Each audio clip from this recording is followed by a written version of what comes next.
100 years old. That's pretty amazing. Now, no, not me. I know you're probably looking at me like, wow, he looks great for 100. No, you, Hilton, 100 years old this year, and we have the countdown coming up. That's a pretty amazing task when you think about it. Not a lot of companies make it to 100 years, and then if they do, are they still thriving like the Hilton brand is around the world? So, congratulations. What makes the brand is the people, and that's you.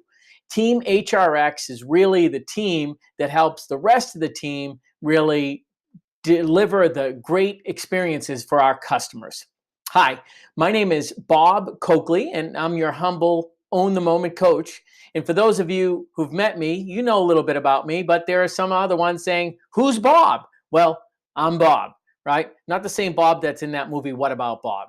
Anyway, I'm excited about working with you guys at the upcoming offsite in Memphis. And it's actually kind of hard to believe that it's been a whole year since our get together in Dallas. Okay, so the purpose of this video is to go through and review the Own the Moment session we did last April, as well as the alignment session we did later in the year. For those of you who are existing employees, it's going to be a reminder. It's going to trigger some ideas of things that you're doing, and it might remind you of some ideas of things you would like to do more of. And for the new team members, it will put all of us on the same page. So that way, when we refer to Own the Moment, you'll understand all the stories and some of the things that went behind it. So in this video, you'll notice I'm going to go through the presentation we did and touch on a few of the slides, so that way we're all in sync as it relates to Own the Moment. As we go through, I encourage you to do this at your own pace. Feel free to just stop the video. If you've got 5 minutes, take 5 minutes. If you've got 10, you can take 10, and just do it in chunks. And then once you get through the video, we'd like you to answer the questionnaire that we provide to you as a quick kind of reflect and summary of this. And then, of course, after going through this, when we get together in Memphis, we're going to have a chance to share some of those Own the Moment stories, best practices, and ideas that help us be who we are, that exceptional HRX team. So you might recall the story of Peter Vidmar, the Olympic gymnast that scored a perfect 10 in the 1984 Olympics. And as he described, and I described in our last meeting, basically, if you execute a perfect routine in the Olympics, you're going to get a 9.4. Peter was like, I want a perfect 10. And he applied the terms ROV in order to capture that additional 0.6. So going from 9.4 to a perfect 10. He then broke that 0.6 down into 0.2s, little micro things. And his acronym for those micro 0.2s was ROV. R stood for risk. And this is where, in addition to the basic fundamental routine, he was going to add an element of risk, something that would cause the judge to understand that what he was doing was risky. And to you and I, we might look at this routine and it might cause us to go, wow, he did that. He nailed it, right? Now, think about this. You get scored when the cameras are on, when the pressure's on and the judges are watching. I mean, millions of people around the world watching. And you've got to execute all the fundamentals perfectly. And then he added that element of risk to it, that 0.2, and he went from a 9.4, 0.2, and you're saying, oh boy, I didn't know there'd be math. Well, there is. Maybe you can ask Siri, right? No, you're quick, right? 9.6. So now that 0.2, then he needed to get his next 0.2, and that stands for the O, which is originality. And he added something original to his routine, something that the judges have not seen in competition before. Once again, he had to execute on the fundamentals. He had to execute on the risk. He had to execute on originality. And when he did that, he got an additional 0.2. Now he's up to a 9.8. And reminder, he's got to do this when it counts, right? When the cameras are on, when the judges are watching. But he's not quite there. Now, the last point two comes in the form of virtuosity. And this is where if he does his routine and all those elements, the basic foundational elements, as well as this element of risk, his element of originality, but to do it with virtuosity. When I think virtuosity, I think of a musician, right? A musician who's a virtuoso can take the notes on a page and play them so well, they just sound beautiful and almost magical. It's very different than maybe my 11-year-old daughter, who to me, she's a virtuoso, but to you, she may not be. So in gymnastics, it was doing his routine with virtuosity, blending everything together, hitting the basic elements, the risk, the originality, and doing it with virtuosity when it counts, when the judges are watching. He did that and he scored a perfect 10. So he got that perfect 10, pretty amazing. And it was the first time a US gymnast actually scored this. So it was an unbelievable feat. Now, the reason we share this with you is because we know any given day you can deliver a 9.4 performance. You can almost do it in your sleep. But we all here at HRX are not satisfied with the 9.4. We are looking for those point twos on how we can deliver exceptional service. So how do we get the point twos? That's what this program is all about. It's about doing the fundamental things exceptionally well, but how can we add some point twos to our routine so when members are either get off the phone with us or have completed a request with us, they say to themselves, wow, that was exceptional. So are you ready to talk about how you can incorporate point twos to your routine? I heard you, and I know the answer is yes. Let's jump in. Okay, so notice on the side of the screen here, it's something we call the conversation stack. When you look at it, you're probably saying, what is this? Well, this is an extremely versatile tool that you can use in person, on email, and over the telephone. And we call it the conversation stack. Let me teach you what we learned in Dallas in the original Own the Moment session. I'll go through and I'm going to ask you to maybe stand up at your desk, but we'd like to add some kinetics to this. All right. So I want you to first picture a nameplate, a giant nameplate. I'm doing it small here because of the video, but think of a nameplate. Maybe that nameplate is made out of gold, okay? And on the front is your name. Now, on top of that nameplate is a house, kind of like the roof here. That house is a red house, okay? Picture yourself walking into that red house, and you notice when you walk in a family portrait. So I'm just doing a big square like a portrait. And in that family is a famous family. I'm just going to say, how about the Kardashians? Okay. All right. Don't judge me, but that's who's in the picture, right? And not only that, the Kardashians are all carrying golf clubs, right? So I do this like I have a golf club strap because they're not on golf carts. So think of them carrying golf clubs and they're walking, bouncing along, right? And then you notice there's a mantle there. Don't worry about the mantle, but I want you to look at over on one side is an airplane, kind of like one of those airplanes you might see in a travel agency. And you can't see it, but my hands are out. Those are the wings on the airplane. And let's call the airline Delta. So can you picture Delta across the airplane? And then you notice on the other side of the mantle is a work glove, okay? That work glove is brown, one you might use out in the garden or if you're doing some work in the yard. So you got that?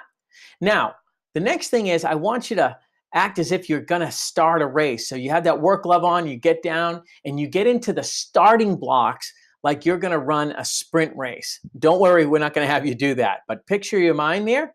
The next thing is grab yourself a piece of fruit, okay? But it's not any fruit, it's passion fruit. You've just completed the race and they're handing out passion fruit. You grab one, you're taking a bite. I don't know what it looks like. You'll have to Google that one. But think about passion fruit. And the last thing is you have people handing you bouquets of flowers, okay? Those flowers are red roses. How creative am I, right? So think about that. A nameplate, house, family portrait, airplane, work glove, starting blocks, passion fruit, and a bouquet of flowers.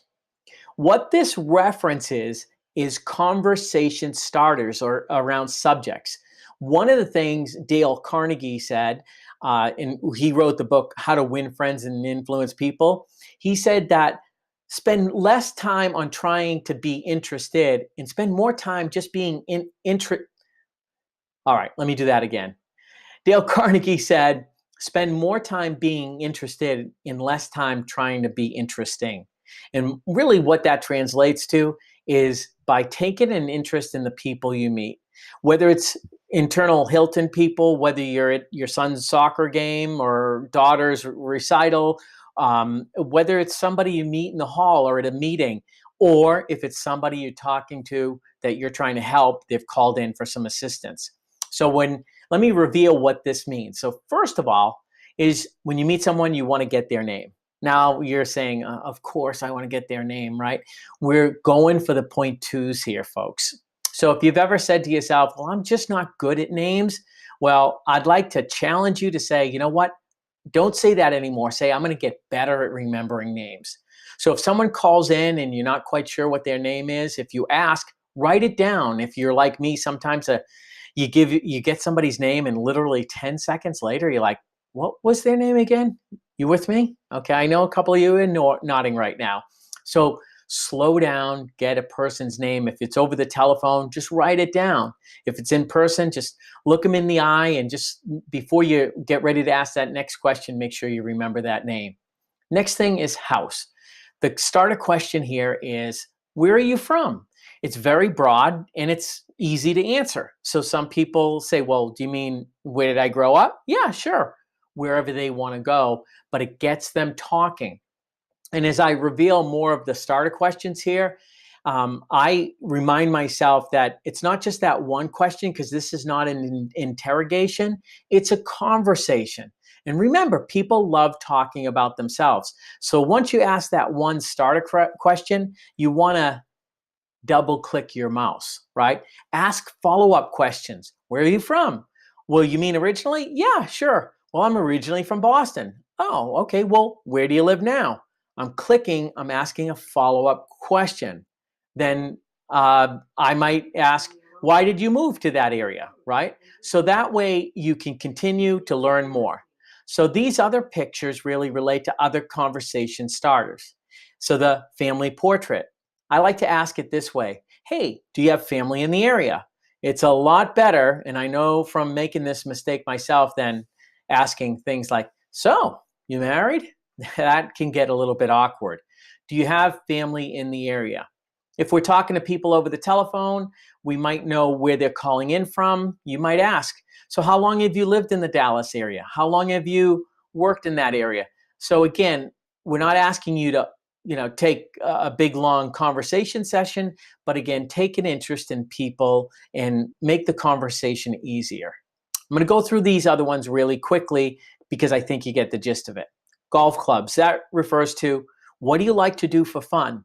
I also like, hey, what are you doing for fun this weekend? It's a little easier to answer. And then again, they'll open to share what they're comfortable with. Hey, so tell me about your next vacation, or when was your last vacation? What are some of your places you look forward to taking advantage of that great Hilton discount, right? Hey, how'd you get into this line of work? How long have you worked here, right? You obviously know where they work, right? And then starting blocks, how'd you get started in this? And you might ask them that, and that can lead to an additional conversation. And then the next thing is, if they reveal something they're passionate about, maybe this is a sport, maybe they're just crazy about the Dallas Cowboys. Why on earth? I don't know. But maybe they love to ski, or maybe they're really into something at their church, or who knows, maybe scrapbooking, But if they reveal that, they probably would like to talk about it. So that passion fruit is a trigger to maybe dig in and ask a couple more questions. And then the bouquet of flowers is simple. Basically, at the end, you want to make sure you disengage with just a heartfelt thank you. Thank you, right? Not the one like you get from United Airlines when they say, thank you for flying United Airlines. I mean, that one doesn't sound that good, right? So just a good thank you. So We share this with you because it's pretty versatile. You can use it in your role, whether it's in person over the email, or maybe you're doing training or you meet people in meetings at Hilton. It's a great tool. And we'll touch on this as we go throughout the session because it's something that can help you really form a personal connection with our team members. And when we do that, we demonstrate our authenticity and our caring with them. So let's move on. One last challenge on the conversation stack: put it to use. This thing is great on the slide. It's even better when you put it to use. So I'd like to challenge you to think about one team member you can use this on. Maybe it's somebody you already know in the office, and you can dig in a little bit further and learn a little bit more. Maybe it's at lunchtime today, or maybe it's on that next phone call because you can use it there. Maybe just pick one thing out that you can ask to kind of connect with that team member beyond what their initial request is. You up for that? I bet you are. Let me know how it goes. So this slide refers to introductions. When we get together in Memphis, we'll ask you to share a very brief introduction. But in our careers, our introductions are really important. And too often, I know I've made this mistake, I just don't even think about them. And when people ask me, oh, why don't we go around the room and introduce ourselves? Have you noticed some people have really fun, good introductions, and then others you're like, oh my gosh, I couldn't even hear them, right? So it's an area where it's great to always be prepared with a good introduction. Obviously share your name. Watch what we call the 3 Ps: pace, pause, punch. So slow down your pace so you come across more understandable, and add some pauses in the middle so you're not, it helps you from not talking too quickly. And then when we get together, how long have you been at Hilton and what's your role? Not your title, because that doesn't mean much, but what's your role at HRX? What do you do that would relate to people? Next is your location, a good way to kind of share something. And again, it could be a conversation starter after your introduction when you're on break or things like that.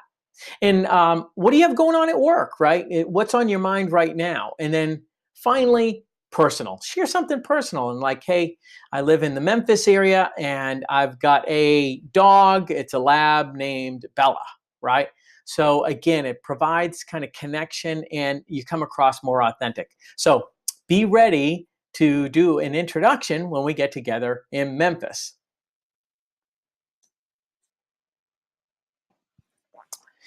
All right, so we're going to talk about what own the moment means. And to get started, we're actually going to talk about what is not owning the moment. So take a look at this logo to my side. Do you recognize it?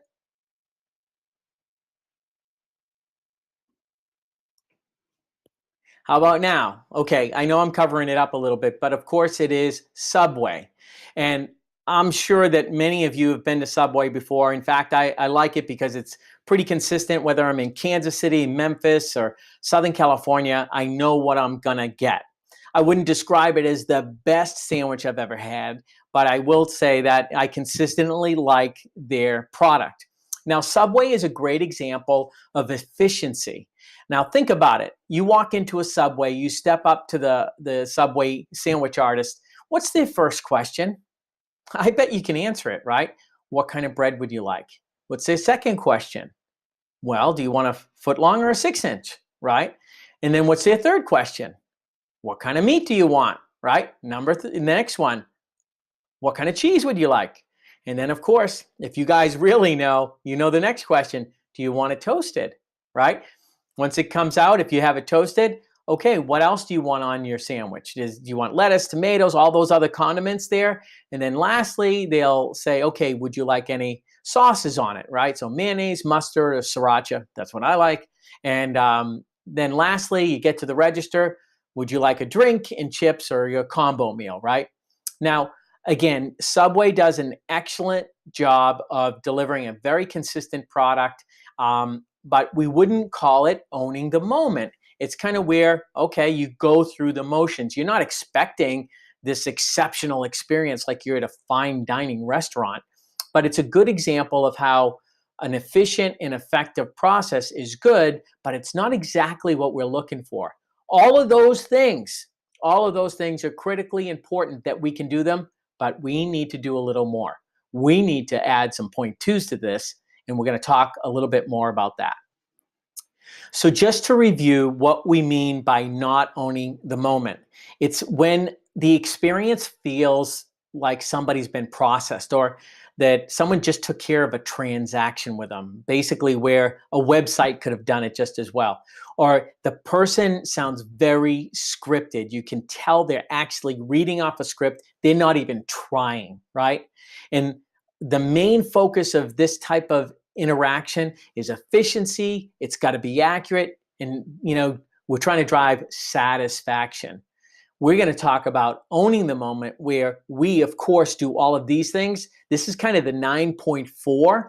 We now need to look at those 0.2s to get up to that perfect 10. And we're going to dive into that next. So how do we actually deliver exceptional experiences, those own the moment type experiences? We do it by creating peak moments, okay? It's little things that we do that are unexpected. And sometimes you think this is going to be a gigantic thing, like you're going to fly down and hand them cash because they didn't get their paycheck. That's not the case. There's some real simple things that we know each and every one of you do on a regular basis, right? We just sometimes need to be more intentional about it. But number one, be personal and authentic. And I describe this as, when you talk to somebody, use your best friend's voice. Don't be overly formal and looking for that perfect language. At the same time, we don't want to be too far off the reservation, right? So just be friendly, like you're talking to your sister, your brother, your mom, your dad, your child, right? And be careful not to be scripted, right? If people feel like you're scripted, then they're probably going to get, not feel all that valued.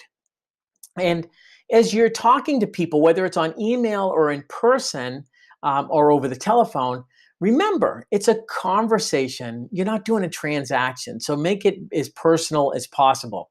Now, you've done this well is if after the interaction with you, people feel valued. People might say to themselves, wow, Hilton is really awesome. I'm glad I work here. It's because of people like that. So those are those elements of peak moments. Let's look at a couple of examples. All right, the first one is this cookie. I bet you recognize it even before you saw the logo. These are irresistible, but they're a great example of a peak moment. Oftentimes, people, number one, when they first go to a DoubleTree, may not expect it.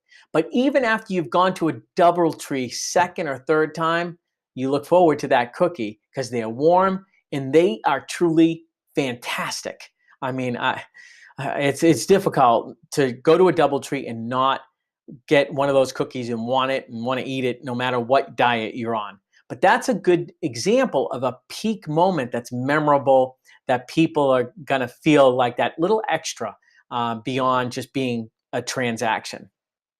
All right, here's an example of our next one. Can you recognize what airline this is? I bet you can. And if you said Southwest, you're absolutely right. Southwest is loaded with examples of peak moments, and their employees do a great job of being very personable and authentic. One of the most memorable ways is just how they do the safety announcements. Think about it. Any airline that you fly on is required by law to do the safety announcement. Of course, we're all about safety first, but Southwest does it with enthusiasm and fun. In fact, you have oftentimes the crew that really deliver fun and messages where it causes you to pick your head up and get it out of the phone, right? Because I know when I fly on United, I probably keep my head down and I'm looking at my phone, maybe checking some emails before I leave. On Southwest, I don't know what they're going to say, and they just seem like fun people, and they create that peak type of moment. Have you had a good experience on Southwest? If you haven't been on Southwest, let me share with you a couple of fun announcements that they have. I got 3 for you. Let's see which one you like. How about this one? There may be 50 ways to leave your lover, but there are only 6 ways to leave this Boeing 37. Probably going to cause a chuckle, even if you've heard it before. Let's look at another one. Put the oxygen mask on yourself first, then on your child. If you're traveling with more than one child, you may need to think about their future potential, or the one who is less likely to send you to the old folks' home, right? Going to catch your attention. All right, I got one more, and this is probably my favorite. Now, when you pull up to the gate, be careful as you open the overhead bins. Items have the tendency to shift during flight, and as you know, shift happens, right? Again, it just keeps you off balance, and people come across as authentic. And you know what I notice about Southwest? They're having fun. And you know what? It transmits to the passengers on the plane. It's contagious, right? So it's the same thing in HRX. Our attitude, we have to make sure we exude that funness, that caring, that value. And we realize you deal with a lot of serious situations, so you've got to be appropriate, but that's where you need to deliver that empathetic connection to your customer. Now, let's talk about how it actually translates to the bottom line. So you might say, well, yeah, that's fun about Southwest, but you know what? They just got to keep people safe. Just, do the transaction. Well, it's interesting. Southwest is fanatical about all the data they collect, and they have found that the passengers on a flight that have an entertaining flight crew, those passengers on average fly a half a flight more per year. That's not by coincidence, right? It's when they're booking their travel, they say, you know what, I'm going to lean to Southwest, sometimes even if it's more money. This actually translates to over 138 million of incremental revenue. So in the case of Southwest and in the case of safety announcements, this actually means fun equal money. Isn't that cool? And it can mean the same thing here at Hilton. Now, we're all familiar with the Hilton values, and you probably have one that you connect with a little bit more than all the others. I'm sure you have all of this as part of who you are, but one is kind of probably your dominant one. And we want to really encourage you to share why that value is important to you, and we'll talk more about the Hilton values when we get together in our offsite in Memphis. So remember to be ready to share more about what value you are and why. So why do people call you? They have questions, right? And who has the answers? Yes, you do. And that's where we come into play. And each and every question we get is an opportunity to own the moment. This is one of a few quotes that I think really captures what we're trying to go after. We are all united by one single desire: to be valued by one another. And I think if we can own this quote when we work with our other team members, then we are really owning the moment and we're doing our job. And you are likely, if not positively, adding some point twos to your routine. This might be a spot where you just pause the video for a moment and we ask you to answer these 2 questions. And you can refer to your PowerPoint that we shared with you, that you printed out, hopefully. But number 1 is describe an experience you had doing business with someone where they fulfilled your request, but you did not feel they valued your business, right? Have you ever been somewhere where you paid some money for something, you got what you're supposed to get, but you kind of are like, I don't even think they care about my business. And this has happened to me. And sometimes when I'm talking to someone on the telephone, it's happened with like airlines before. They like just go through the motions. They might have changed my flight for me. Maybe they even waived my fee for the, yeah, if I'm lucky on that, that's like hitting the lottery, right? But they did it in such a way where it's like I was actually less likely to use them, even though they did what I had hoped they wanted to do. Now, here's a real master. Describe an experience you had doing business with someone where they could not fulfill your request, but felt they valued your business. Just recently, I needed a new tile for my roof, and I went to a local place and they didn't have it. It was out of stock. Well, they said they don't even make it anymore. But the guy went out of his way to call another warehouse and find that exact tile I needed. He got somebody on the telephone, and then I was able to talk to them. And this guy went out of his way to really help me get what I needed, which was really an old piece of tile that I needed to fix, one of the broken ones on my roof. Now, isn't that amazing? I'm going to remember that person at Laguna Niguel Roofing Supply for a long time. His name was Bill. Great guy, because he helped me out and he didn't get anything from it other than the satisfaction of just wanting to help a person out. And that's what we're looking to create, more of that, because we get put in the position often where we're not able to actually grant the request that our team member is asking for, but we can still make them feel valued. Now, ideally, we can do both, but we realize sometimes it's just not the case. Someone's not getting paid, or maybe it got sent to the wrong bank account. It's not like you can immediately wire the money or poof, show up and hand them cash, but you can still make them feel valued. Does that make sense? What examples did you have?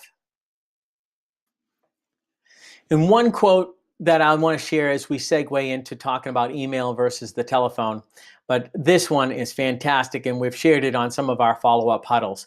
I've learned that people will forget what you said, people will forget what you did, but will never forget how you made them feel. Maya Angelou. And again, if we can make people feel valued, appreciated, it's going to propagate through the organization. This is really the litmus test. If people get off the phone with you or, finish an email and they're like, gosh, you know what? I love those people at HRX. I love Hilton, and I want to do a great job for my customers coming in. That's why you guys are around for 100 years, because it's people like you doing what you do, doing the point twos. So we realize that about 80 or plus % of your interactions with your team members are via email. It's just easier for everybody. But from time to time, we get some of those emails in that it's really difficult to put into words where it might make sense to actually just pick up the telephone and call. As we work with the team over the last year, a lot of people said they would kind of always lean to email. And what this item got them thinking about is sometimes, I need to just slow down and not kind of react in email where it just requires picking up the telephone. It's a better way to communicate. So think about that. Be deliberate about what communication method you use. If some of the emails are kind of long and convoluted and it just might be easier to pick up the phone, do it, right? Other times it is perfectly appropriate and the best way and the best method. But again, be thoughtful about it. Email versus phone. Another thing we covered in Dallas when we got together was something on personality styles. We're going to do another version of this, but as it relates to personality styles, each person is a little bit different. Some people a little bit more direct and they're fine with direct communication. Other people actually like a little bit more color or thoughtfulness or empathetic type of language. So when we go through the personality styles, take your test and you have to be aware of who you are. Because what happens is we tend to communicate in the style that we are because we think everyone else is like that. And even if we're not thinking it, that's the style we default to. But if we can be more aware of what our style is, then we can be more aware of what our team member style is and try to flex the communication in their style versus ours. So more on that when we get together in Memphis, because we're going to talk more on personality styles. We often have a tough job. We are dealing with people that have had difficult circumstances. Or sometimes people need leaves of absence because their child got really sick, or maybe their spouse. Sometimes people need time off for bereavement. Sometimes people are asking for leaves of absence for personal reasons. And, it's easy to kind of just get into that transaction mode and people don't feel valued. But it's important that we really nail our empathy and how we do that. These are a few tips on the page here. And you might look at those and it's probably reminds you of some of the things you already do. But just a couple of highlights here is be careful not to be judgmental. Everyone's situation is different and they came there in a different way. So we want to make sure we're just empathetic with people. And, look for commonalities you have with people. So those things make people feel more comfortable. So that, referring back to that conversation stack, if you've asked a couple of questions early on, when you have a common bond with somebody, people feel more valued and they also take your advice more readily. They're less guarded to it. But again, it's important to flex to their style. So exercise your empathy along with doing some bench presses. I'm doing a bench press. All right, so if you want to take a quick time out, you can stop the video here and search for this video, which I'll put a link for you, and it's called It's Not About the Nail. I'm not going to tell you what it's all about, but it really sets the message for how important listening is. So it's on YouTube. It's called It's Not About the Nail, and again, I'll put the link in here so you can click on it if you have a chance to watch it.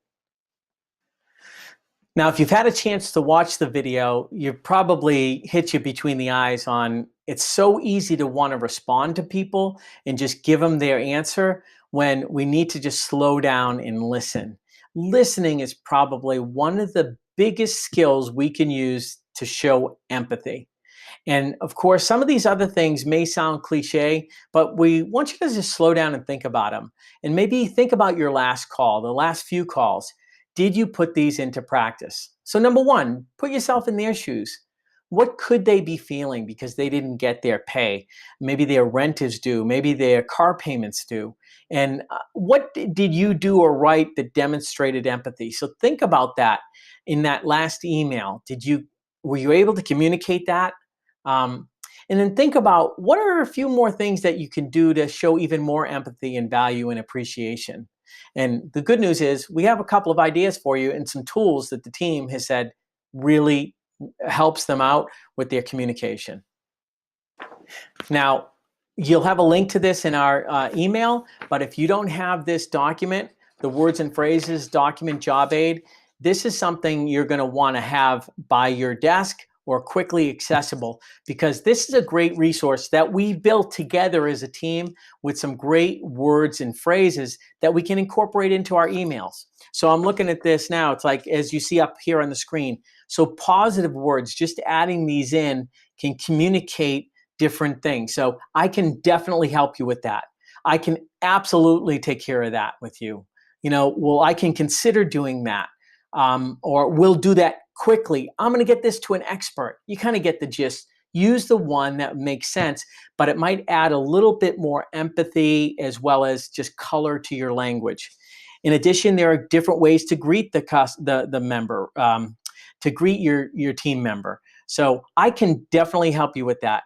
You are absolutely correct. Let's look into this.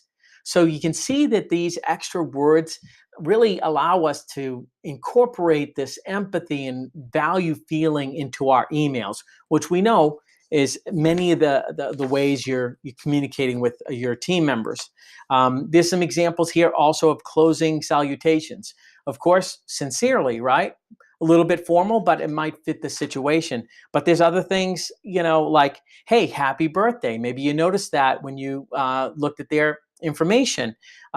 Maybe they are feeling sick, right? Hey, I hope you're feeling better soon. It all ties into that authenticity, but this guide really just gives you some ideas. And you know what? This is probably one of the most referenced tools that I get from the team throughout. So if you're not using this, then I would encourage you to do so. And if you are, use it even more.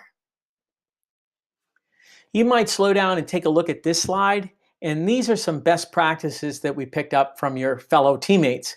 And, identify the one or two that resonate with you that you could potentially put into practice. Or maybe identify the ones you are using that work well for you. So when we get together, we can talk more about challenging situation best practice.